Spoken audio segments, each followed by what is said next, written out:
Today is Tuesday, January 12th. Take a look at Procter&Gamble today. Nothing really exciting in the news about it, but when I looked at this chart, I saw just a pretty classic type of technical setup. We have an generally up market today, although it's off its highs right now. Generally an up market, yet Procter&Gamble is down on the day. So that's interesting right there. But take a look.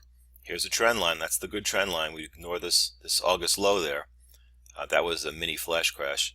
It's a pretty good trend line, and it's broken to the downside. So are the 200-day averages and the 50-day averages, all broken to the downside. I'm not getting into the golden or death cross business. Just below its averages, bad. Look down here on balance volume.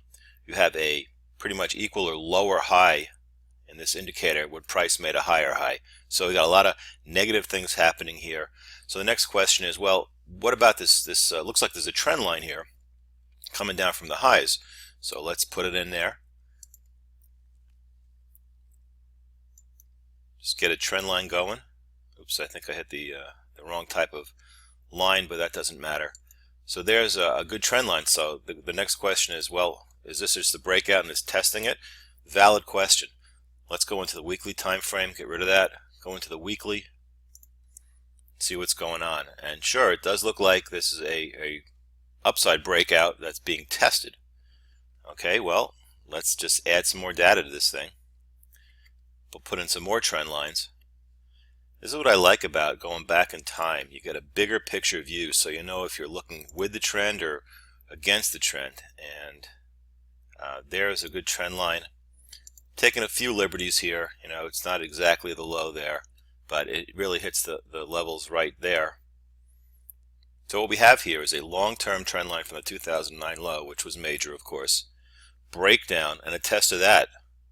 So if you go back 2 time frames, we are trading with the trend by looking towards the negative on this. So just to wrap up, let's put it back on the daily. There's the old trend line, and let's maybe clear this out just for a little clarity. You can see that there is a level here. Let me move that a little. There is a horizontal support level that was broken. So we have a breakdown of a short-term trend line with a pause. Poor performance on a generally up market day. So I would say that we have a bearish stock in the short term right here. The only caveat I have, it's got a 3% plus dividend yield, which may go X at the end of the month. So just something to be aware about if you're trading this thing.